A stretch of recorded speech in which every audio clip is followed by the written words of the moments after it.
ایک عام آدمی کے سمجھنے کے لیے قرآن کے شان نزول کی کیا اہمیت ہے؟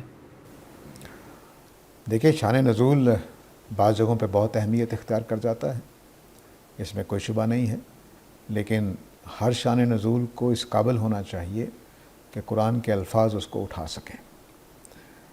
اللہ تعالیٰ نے ایک کمال یہ کیا ہوا ہے کہ جو نئی ترتیب دی آخری زمانے میں نبی کریم صلی اللہ علیہ وسلم کے قرآن کی، جس ترتیب کے ساتھ ہمارے پاس ہے، اس میں اللہ تعالیٰ نے یہ ساری چیزیں اکٹھی کر دی ہیں۔ سیاق و سباق کس طرح سے تشکیل دیا ہے کہ شان نزول ساتھ آ گئی ہے۔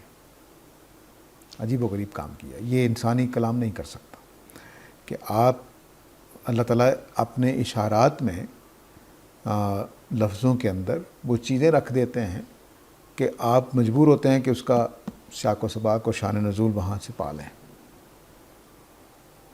بالکل موجود ہوتی ہیں۔ تو دونوں چیزیں خدا نے سمیٹ دی ہیں اس میں۔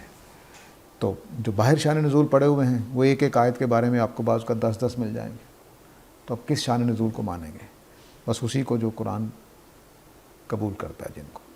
تو قرآن کے اندر قرآن مجید کو دراصل لسانی پیرائے میں پڑھا ہی نہیں گیا کہ عربی زبان کے لحاظ سے اس کو پڑھیں۔ چند مفسر پیدا ہوئے ہیں جنہوں نے پڑھا ہے، باقی سب نے شان نزول کی روشنی میں اس کو دیکھا ہے۔ چنانچہ یہ اپنے معنی دے نہیں پاتا، کیونکہ آپ شان نزول کی روشنی میں دیکھتے ہیں۔ میں اس کی اکثر مثال قصہ یوسف سے دیا کرتا ہوں۔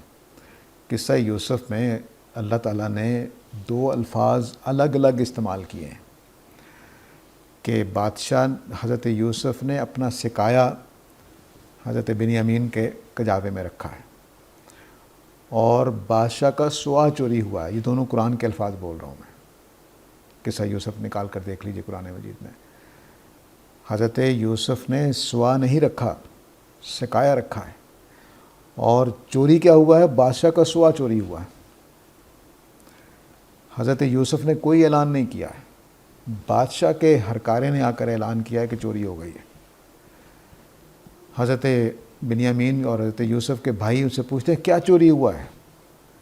وہ یہ نہیں کہتے کہ سکایا چوری ہوا ہے، وہ کہتے ہیں سوا چوری ہوا ہے۔ ٹھیک ہے، لیکن نکلتا کیا ہے؟ سکایا نکلتا ہے، تو چوری تو سوا ہوا ہے۔ چنانچہ حضرت یوسف اپنے بھائی کو ان کا جو بھی معاہدہ ہوا اس کے مطابق رکھ لیتے ہیں۔ لیکن قرآن مجید میں ان 2 لفظوں کے استعمال ہونے کے باوجود جو کہانی ہمیں سنائی جاتی ہے، اس میں حضرت یوسف نے نعوذ باللہ جھوٹ بول کر اپنے بھائی کو اپنے پاس رکھا۔ ایسا ہی ہے، نہ سکایا نظر آتا ہے نہ سوا نظر آتا ہے۔ تو شان نزول کی روشنی میں جب ہم قرآن میں آتے ہیں تو ہم ایک اینک لگا لیتے ہیں۔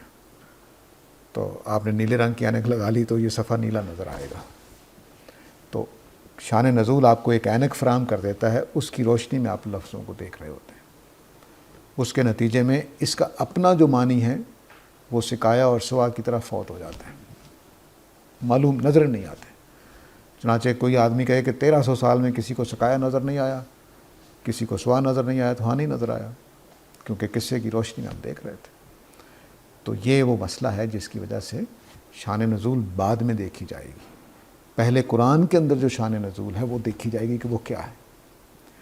تو شان نزول قرآن میں بیان ہو جاتی ہے، یہ قرآن کا اعجاز ہے، معجزہ ہے یہ اس کا، کہ یہ ہسٹوریکل کانٹیکسٹ کو اور ٹیکسچول کانٹیکسٹ کو دونوں کو جمع کر دیتا ہے، جو عام انسان نہیں کر سکتا۔ اس لیے ہمیں کیا ان کا نام ہے، شیکسپیئر کے ڈراموں کے نیچے حواشی لکھنے پڑتے ہیں کہ اس زمانے میں یہ ہوتا تھا، یہاں نہیں لکھنا پڑتا۔